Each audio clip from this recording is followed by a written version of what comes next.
Hello and welcome to the 19th episode of the Buddy Podcast. Today we're going to do the first part of a two-part series on actually raising chickens and the basics that you need to go to get started without all the extra fluff that's involved. But before that, if you haven't visited the website, you can do so at buddiy.net, sign up for email newsletter, and also visit us on YouTube if you're not watching on YouTube already, and subscribe because I do post extra content over there. And finally at Instagram as well at instagram.com/BuddyLindseyJr.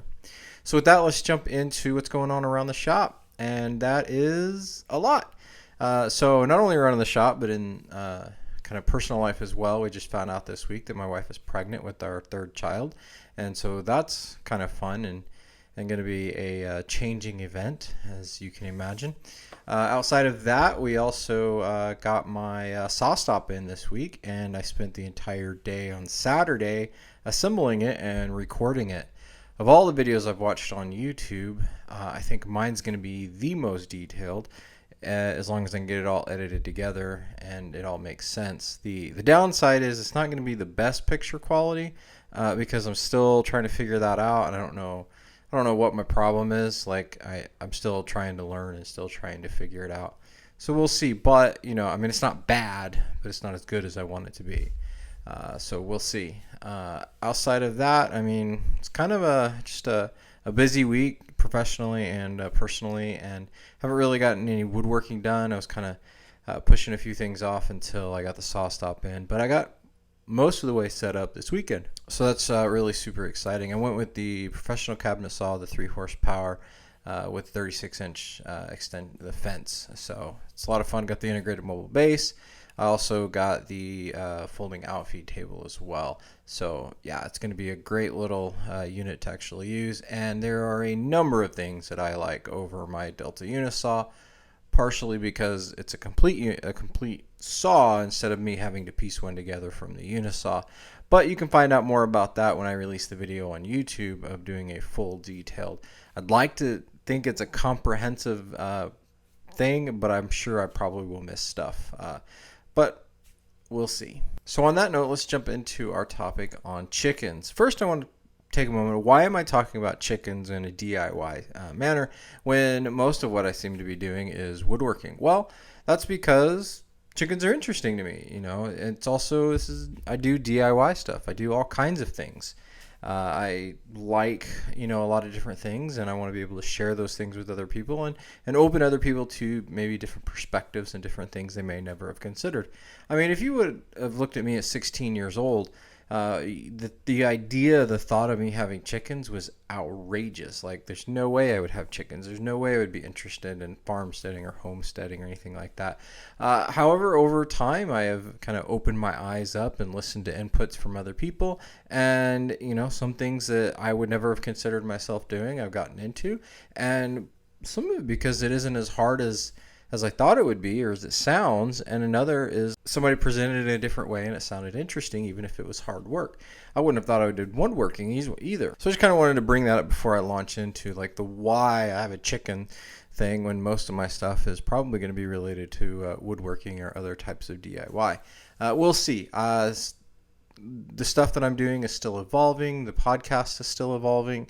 On that note, last week I talked about all the benefits that you can have with chickens, and I'm sure I left a few out, but those were kind of the basics, and how if you use chickens to their full advantage, then you are using them and you can save yourself a lot of time and a little bit of money as well, and make your life, I don't know, in my opinion, a little more fulfilling and interesting. And their chickens are great.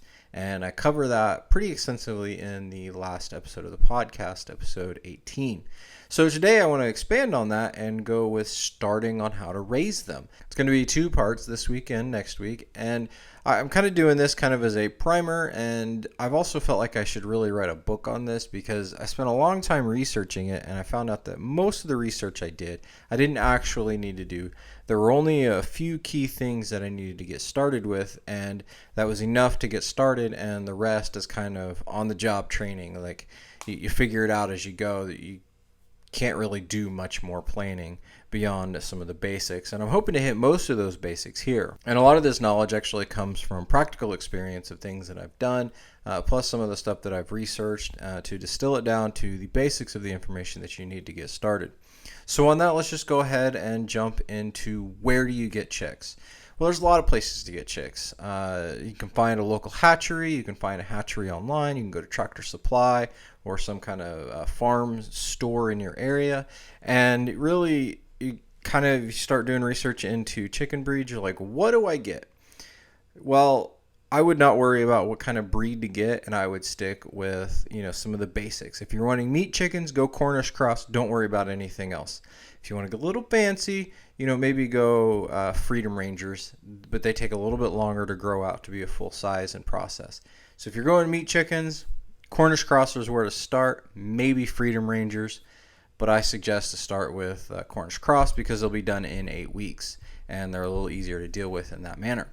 If you need laying hens, there's really, kind of one, in my opinion, that you should really start with, and that is Rhode Island Reds. To me, those are the easiest ones to start with. You can do Barred Rocks, or maybe a couple other common ones that they sell at, say, a Tractor Supply Company or a farm store or whatever. But I recommend just starting with Rhode Island Reds. They're generally pretty good for the United States in almost all areas, and they're pretty hardy, and they're really good for laying eggs. So just start with those. Don't worry about, there are just so many different types of chickens that is crazy. So jumping back to the where to actually get them, probably the kind of easiest go get them today place for the most part would be kind of Tractor Supply, Atwoods if you're in this area. I don't know what are in other areas of the country, but some kind of farm store. They usually have some in stock in a sense, and you can just run and pick them up and bring them home today. They're usually not freshly hatched. They're a few days old to a few weeks old. I know I went to one of our farm stores and I saw like 2-week-old chicks, and I was kind of tempted to buy them because they were 2-week-old Cornish cross, but they were a little underfed and I didn't think they would grow out very big, but the price was amazing. I didn't go ahead and do that because this year we decided to lay off of doing meat chickens because we were going to try to get pregnant, and along with everything else I'm doing meat chickens at this, during that would be rough. Meat chickens aren't hard. They just add a little bit of extra that I don't need at the moment. With that in mind, you can go to a farm supply, but another option is to just do a Google search for the town that you're in and hatchery and see if there's anything local to you. And give them a call up and say, hey, do you have these? And sometimes you can also get good information there of what breeds best. Say, hey, I want to do laying hens, and they can give you a better breed for your specific regional area. But again, like Barred Rock and Rhode Island Reds are kind of your two mainstays in the United States. And those are kind of what I recommend to start. They're easy to get started with. From there, you can look for online hatcheries. I use a place called Cackle Hatchery in Missouri, and they ship kind of all over the place. There's other hatcheries for different regions that are really big, but they always have a good selection, and they have their times of when they can get them, and they will mail them to you, which is really interesting. So you can actually have hatcheries mail you chicks next day air through the Postal Service. So what will generally happen is you'll say, hey, I want these chickens and I want this many and I want them on this date, and they will send it through the Postal Service, and the Postal Service will call you and at like 6 a.m. and be like, we have your chickens, can you come down and pick them up, because they're chirping at us. And you'll drive down and you'll pick up the chickens and bring them home, and you'll put them right in your brooder, and generally that works out. The only downside, and this doesn't happen a whole heck of a lot, is if the chickens go to the wrong place or shipping gets delayed or something like that, and you can suffer a loss, and it really sucks and is not a lot of fun to deal with that when you get a box half full or full of dead chicks. I mean, from a business perspective, like, you just call them up and they'll generally replace them and they'll send you some new one. From a personal perspective, it really, really sucks to see all these chicks that have died, and it's just not a lot of fun. But that's a part of farming. Death is a part of farming. Death is a part of life. Death is a part of the system that we're in.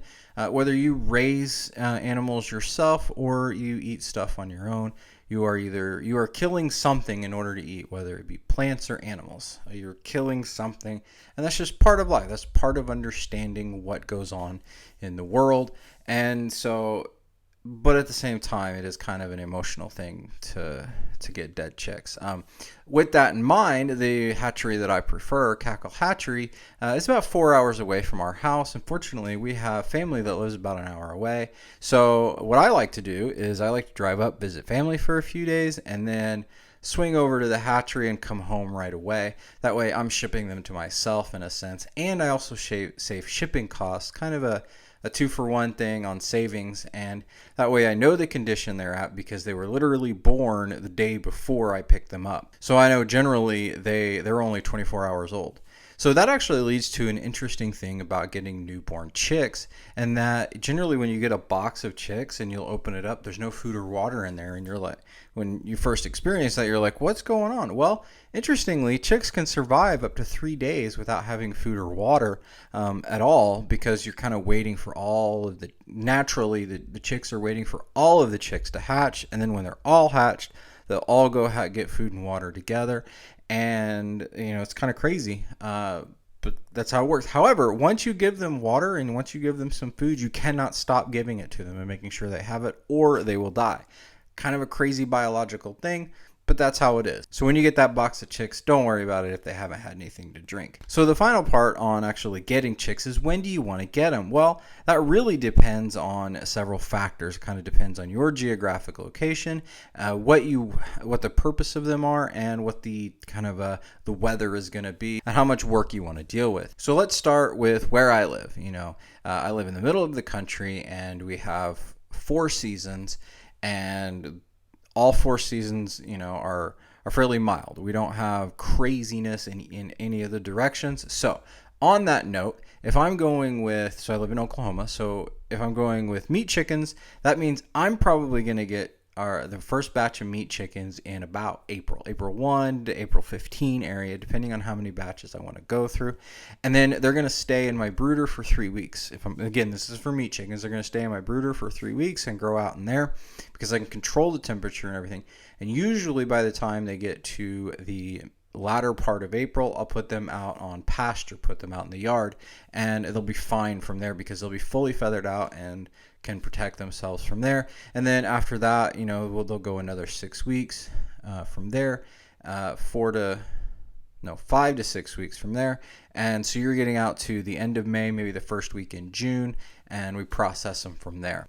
So then by that time, after that 8 weeks, it's been kind of the cool part of the year, right into the warmer part of the year, and boom, we're done. And if we only want to do a single batch, we're done for the rest of the year, and we have the chicken that we want. If we want to do a couple more batches, when we're 3 weeks out from processing the first chickens, that's when we'll get in the next batch, and we'll just lay that over. And we could do multiples all the way into the August-September time frame to do. I think we get 3 to 4 batches depending on how well we time things.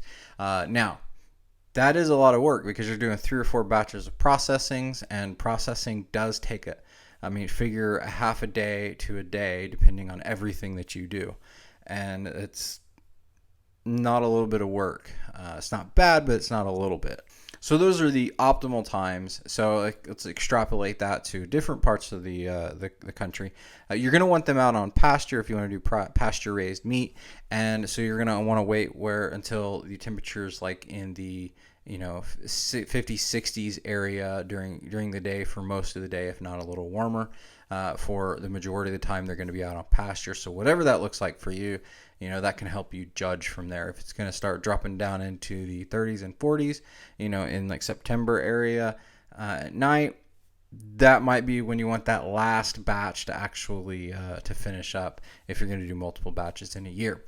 So that's kind of the when for your meat chickens. So let's go to the when for our laying hens. Well, this one's kind of a tough one. This one's kind of a really dependent less on the weather and more on when you want things to happen. So let's go through the life of a laying hen. So they're going to spend probably the first 3 to 5 weeks, depending on the year. Figure 5 weeks. Let's just go with 5 weeks in the brooder. From there, you're going to go put them out in the coop or on pasture or whatever you're going to do. And they're going to live the next, 2.5 to 3 years, potentially up to 8 years, depending on what you want to do on that pasture, in that coop, wherever you have them. And they're going to be just fine. They're going to molt in the fall when it gets to being closer to winter, and they're going to regrow all of their feathers so they can have a winter coat of feathers, and they're going to lay eggs. So generally, it takes 6 months for your laying hens to start laying their first eggs. And it just kind of happens one day, and you're like, oh, cool, we're now getting eggs. And then you're like, oh, cool, we're getting eggs all the time now, which is awesome. Until they hit about 2.5 years old, and they'll slow down their production by 50% or more. And as time goes on, they'll delay out those layings the more time goes on. And because I think I read somewhere that a chicken only lays like 1,000 eggs in their lifetime. But the first majority of those, in a sense, and consistency is in the first 2.5 to 3 years. So with that in mind, it's like, when do you want them to start laying? Generally, you want them to start laying in the summer. So that means you would need to back off in the spring or summer so that they get their best production time starting out in the summer. So you want to back off by 6 months. So that's putting you at like the September, October, November area, depending on where you want to start for getting your laying hens. What's that time? That's the winter time. And so it's going to add a little bit of extra effort on you raising them to make sure that they stay warm and they stay healthy and they're ready to go for that first 5 week until they're fully feathered out and ready to go on pasture. Once they're fully feathered out and ready to go out on pasture, like, they're almost bulletproof in a sense from a weather perspective, unless you have crazy snaps that they aren't used to. But generally, that's not that big of a deal. So if you want to have the absolute optimal time, you do that in November timeframe. I don't really recommend that, though, as your first set of hens if you've never done chickens before. So I recommend getting your laying hens in the April timeframe so that you have time to learn through the summer, and that way you're not worrying about it in the winter. Again, not hard during the winter, but it's one less thing that you have to worry about. So we covered several points on getting your actual chickens. We've talked about where to get them. Find a farm store local to you, and or go to a hatchery local or close by, or get them through the mail. All of them fairly simple options. All you have to do is just go online, especially at the hatchery, pay for them online, and they'll work the thing out for you from there. I've discussed what to get. If you're going meat chickens, go with Cornish Cross. Best breed to deal with as your first run, 8 weeks and you're done. Or you go with, say, Barred Rock or Rhode Island Red. Rhode Island Red is my personal favorite to get started with, and be done with that. And then I recommend the springtime for either your meat and or your laying hens as well, to get them and get them going. And then again on the how, either have them mailed or go pick them up. So that's it for actually getting your chicks. Let's talk about what to do when you actually get them and the things involved that you need to jump in right away and start doing. So the main thing about chicks is, if they're meat chickens, then they're probably only going to need to be in the brooder for about 3 weeks because they grow so fast. If they're laying hens, then you're going to want to keep them in your brooder for about 5 weeks area, depending on kind of weather and how things are going. With that in mind, I keep saying brooder, brooder, brooder. What is a brooder? Well, a brooder is generally the first place that you actually put your chicks, and it is a controlled environment that you set up in a place where you can control the environment for the most part, so that your chicks kind of start out their life in a condition that is optimal for them. In the case, if you go with a generic case, you have a box, you put in a heat lamp so that the temperature is around 100 degrees in a spot for them to sleep and congregate and play. And then you also have food and water in there, and you also have your traditional pine shavings on the floor so that they can poop on those and it absorbs in and goes into the rest of the shavings. And from there, you just make sure they have plenty of water and plenty of feed for the first few weeks, and they just grow. They just kind of do their natural thing. And that's kind of what a brooder is, because once they're done in the brooder, they go to a coop or pasture and they're ready to go. So let's get into some of the details of the brooder. Let's start with size of the brooder. The size, the minimum size that you want to do is 3 square inches per chick. And so if you want to do 12 chicks, you would do a 3 square foot brooder for them. I kind of feel like that's a little small personally, like this is my personal feelings, and so I go bigger. I go like 5 square inches per chicken. So obviously I have a really big brooder that I don't really need that big, but it's something that I wanted to do and I built it. How I designed mine was I kind of designed mine a little wider, and so that I could have heat on one side and no heat on the other side. And so what the chicks will naturally do is they'll go to the place that they want to be. If they want to get right underneath the warm lamp, they can go right underneath the warm lamp and get super duper warm. And if they feel like cooling off, they can venture over to the other side of the brooder and they can cool off. If they want to be a little bit warm, a little bit cool, they can just plop right down in the center. That was kind of the methodology that I went, and it's something I actually saw on a YouTube channel. You can actually do whatever you want. The main thing is for the first couple of days, 2 max 3 days, you want to make sure that they have an area that they can all fit in that is around 100 degrees. This is the most crucial thing that you have to do. It is something that I literally go out and check 4 to 5 times a day, and right before I go to bed and right when I get up first thing in the morning, because you can really set yourself up for failure if you don't get this done, well the first time. The other thing you want to do is you want to make sure you have heat distributed among an area that all of the chicks can kind of spread out underneath the heat. You don't want the heat like directly against a wall or in a corner without it being separated out, because what they're going to do is they'll all pile on top of each other to sleep. It's the weirdest thing in the world, but it's a natural thing. They're trying to get protected, they're trying to stay warm, they're trying to stay together. And so they will literally just sleep on top of each other. The problem is the chicks on the bottom will suffocate to death, and you'll come out and you'll see a dead chick in the morning if you're not careful. Unfortunately, the first time I did it, I lost several chicks this way, and it was super depressing. And so that's why I opted for the system that I have, based on my personal experience.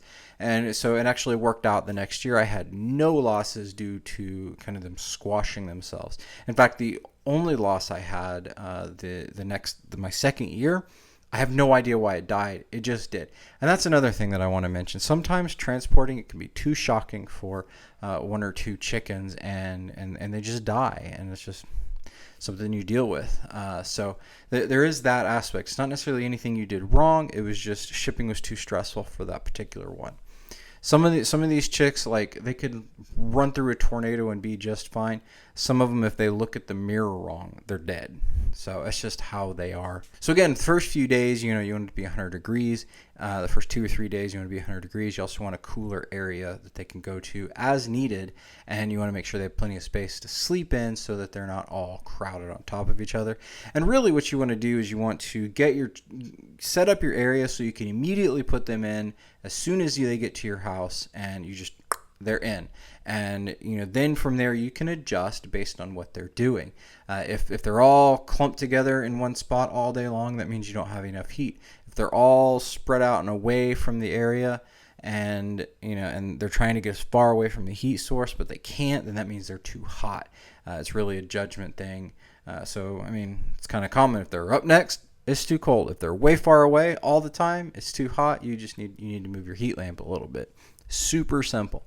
After the first couple of days that you're at 100, you want to slowly start tapering off the temperature, or moving the heat lamp up and up and up and up, so that by the time they get out to the 3-week period for the meat chickens, for the last couple of days you're there, you don't even have a heat lamp on them at all, and they're just normally in the brooder. That'll harden them off, and they're ready to go outside. Same thing with the laying hens. You're going to back it off for a few weeks, and then depending on weather and temperatures, and depending on how many feathers you have, the last week you may not even put the heat lamp on them at all.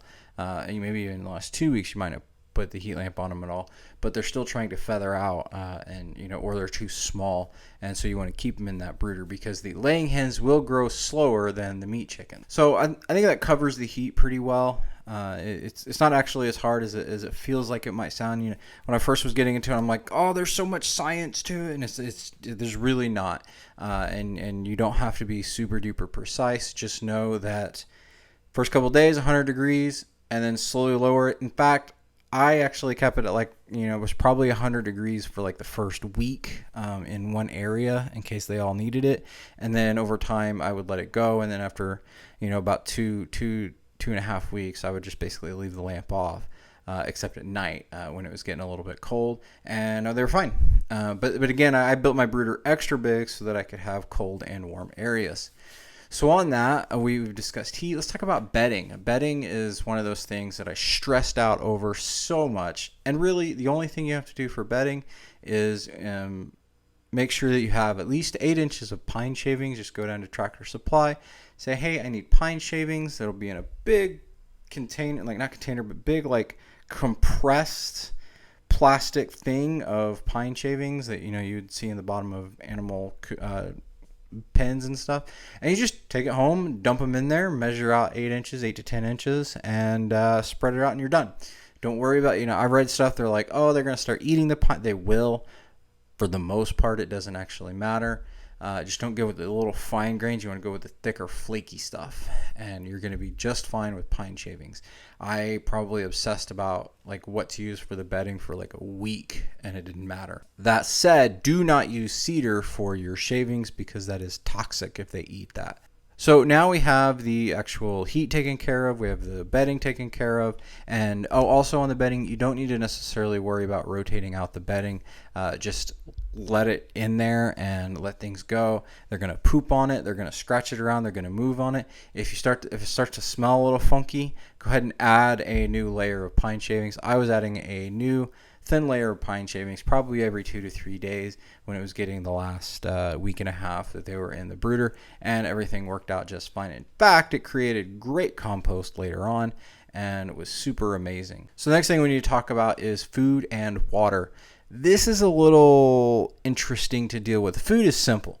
Go find some growing feed at your local farm supply store and go with that. I found some that I could get that is non-GMO, non-soy, all natural grower feed, and it's literally called Grower.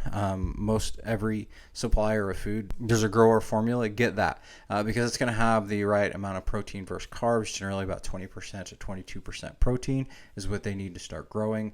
You'll give that to them for the first few weeks. In my case, I give my meat chickens the Grower feed the entire 8 weeks, and I don't even worry about it. For the laying hens, you'll give Grower feed. Depending on who you talk to, you'll give them that for the entire time they're in the brooder. Sometimes I'll cut it off a week before that at about 4 weeks. It just depends. I just give it to them the entire time they grow in the brooder, and then I switch to other types of feed after that. We'll discuss later. But anyway, just get some crumbles, get the Grower, and you're good to go. And get a feeder. These are generally the depending on which one you get, kind of they're long and they have holes in the top that they can stick their head in and eat. That's all you really need. Get one of those, and for the first 2 weeks, you're just going to make sure that they always have food to eat all the time. If you go in there and there's no food, then you messed up. Not really. But just make sure that every time you go out there that there's feed, just top it off every time you go out and check. And that way they always have food. After a couple of weeks, you're going to want to start backing that off because especially if you're the meat chickens and you give them too much food, they will grow too fast and they won't be able to support themselves because they'll grow so fast. So after about 2 weeks, start tapering off the amount that you give them. Still give them plenty, but you're not free choice all the time, all day long. Water is another issue that you're going to have to deal with. It's kind of a funky thing because you don't want their bedding to get wet, that there's the shavings that they're actually going to sleep on. You don't want that to get wet because if that gets wet and they get cold at night, they're going to die. And so you got to be careful on that. What I did and what I see a lot of other people do is you just take some 2x4s, build a square and put some hardware cloth on top of that and then put that in the brooder with the water on there. What they'll do is they'll jump up on there, they'll drink, and if they splash out any water, it'll go into the pine shavings that are underneath that grate, and it's not going to get into where they're actually doing their sleeping and everything, and you're just fine. And then, every few days or every day, depending on, and you give them the fresh water. Every few days, you can just pick up that thing, swirl it around a little bit to get all that water to kind of absorb into other parts of the pine shavings that are underneath. Put it back down, put the water in, and you're good to go. Same thing with the feed. Generally, I put up there so it falls down in that area too. Again, super simple on that. You're just kind of building a platform to put it on with hardware cloth so it all just falls through and they aren't getting into it whenever they're trying to sleep and they get cold. And really, that's about it when dealing with chicks in a brooder. It's those are all the basics, and if you just follow all of those things, then you're going to be successful with the brooder. You're going to be more successful than I was with the brooder as well. I want to talk about design of the brooder a little bit, and then we're going to be done with this part, and we'll move into other parts, the last two parts in the next episode next week. The design of the brooder really depends on what you want to do, up to what you have in mind. You can spend hours and hours and hours looking online and finding a brooder. I would spend 30-40 minutes just Googling pictures of brooders and find a design that you like and make that. Or if you have a little bit of extra money, just go buy a brooder that other people make and call it a day, depending on the size that you need.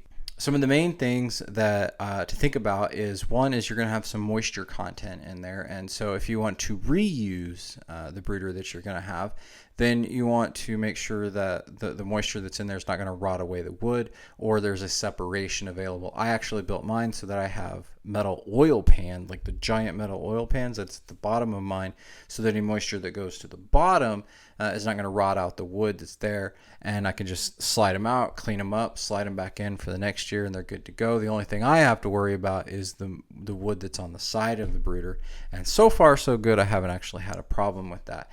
Another design element that I personally like is I like to have a lid with hardware cloth on it so that they don't jump out. I don't know what it is. Like, some people can get brooders that have open tops and they're only like 2 feet tall and the chickens never jump out. I have chickens jump out all the freaking time. I'm like, I don't understand how these people don't have chickens jumping out of the brooder. And so that's why I have hardware cloth lids that go on, and they're heavy, so they can't necessarily be moved, and that's just how I deal with it. It's really annoying, especially because I gotta open it up and then like reach in there and grab stuff and like shoo them away from the door. It's kind of frustrating, and so I prefer having a lid with hardware cloth. The other benefit to that is if we're gonna have a really cold snap, out of nowhere, I can actually go put like a piece of wood underneath or something else over the top of that hardware cloth lid, and it'll help hold the heat in better overnight, so that nothing bad happens to them overnight. That particularly has only happened one time, and I've had the need to actually do that. Finally, the other reason I like to have the lid on there and the hardware cloth is because I have an old building that I actually have them in. It's a brick building. But it's really holy because it's really, really old, and it's a building that was on the property. We just decided to clean it out, put it in there, and we were able to run electric to it pretty easily, and so that's what we did. And stuff just gets in there. Sometimes animals, sometimes birds will jump in there a little bit. But one time I actually found a giant rat snake on the top of the brooder itself, on the lid, and if I didn't have the lid on there, then it would have gotten in and probably eaten a few chicks because they were small enough for the stupid thing to eat them. Anyway, so that's one reason I like to have a lid. Again, I know people that have them in their barns, and they're like these huge monstrosities, and they're just fine. Never have a problem. There are other people that grow professionally. They just have a shed out in their backyard that they throw tons and tons of pine shavings into. They put 300 chicks in there and then close the door, and they just open and close the door every day, and they're fine. They don't have any problem with rodents and other things like that getting in there and getting to the chickens or their food. So it all really depends on what you want to do. You can go elaborate or as custom as you want, but generally my very first brooder I actually built was from a box shipping container, wooden shipping container. Something was in it from my father-in-law. He was going to throw it away, and I'm like, I'll bet that would work. So I just took it home, cut the lid in half, put hardware cloth on one side, had wood on the other side, and it worked. I mean, it was just something that was there. There was enough space in it. I put the heat in there, and everything was good to go. Now let's go to the failure portion of the podcast, and let's stick with our chicken themes. And I'm going to give you a failure that I had my very first year of dealing with chickens. And I think it was a contributing factor to why I'd say two failures in one. And as to why I think I actually lost half of my first flock that I ever did. And changes that I made along the way that I think helped to fix it, and I didn't have the problem the next year. I only had that one loss in my second batch of chickens that I ever had, and that is I got the area too hot. I didn't understand the tapering off, and I think I had it like at 100 degrees in a chunk of the area, in a big portion of the area for the first week, and I think that overstressed them over time. And then I was actually at a point where I was losing a chicken about every, I think it was like 16 to 18 hours. So some days one, some days two, for like 4 or 5 days. And man, that is super depressing. I think part of it was, too much heat. And then once I got that off of them, they still kept going a little bit, and I might not have been cleaning their water out well enough in the process. And while I thought it was well enough because I was doing what I've seen other people do and there was no problem, maybe there was something about how I was doing it or the water or something. I don't know. So what I basically started doing was every day, as I got 4 watering containers that I would use to put into the brooder, and I would only use 2 of them at a time. I would put 2 in there, and then I would take I'd put 2 new ones in there, take the old 2, take them into the house and wash them with soap and water, dish soap and water, and make sure they were super clean and let them dry. And then I would refill them the next day and take them out there and replace, and just constantly keep rotating that. And then the same thing with the food. Every couple of days I would put out a fresh one and make sure it was super duper clean. And after I got the heat off of them and after I started that, cleaning, that really religious cleaning cycle, like, they stopped dying.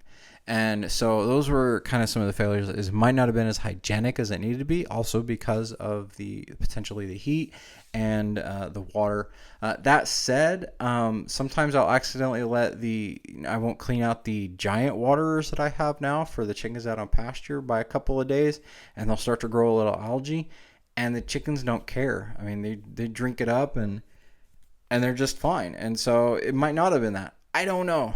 But do make sure that you keep things clean and keep things hygienic as best as you can, and you should be good. I now try to make sure I keep things as clean as possible for the chickens without having to spend a lot of extra time on it as well. Because you can go overboard on trying to make sure everything, and you're going to kill a lot of time. If you can find the basics that you need to do, then you should be good to go. So with that, I want to thank you for your time. I want to thank you for your attention. I really do hope you check out some chickens, and I really do hope you at least try to get a few. Again, I mentioned the meat chickens because it's one of those, it's like 8 weeks and you're done. And if you don't like chickens after that, you never have to mess with chickens again. And, however, you do have that end process where you need to process them. But we'll get into that more next week. Again, I just want to thank you and have a great day.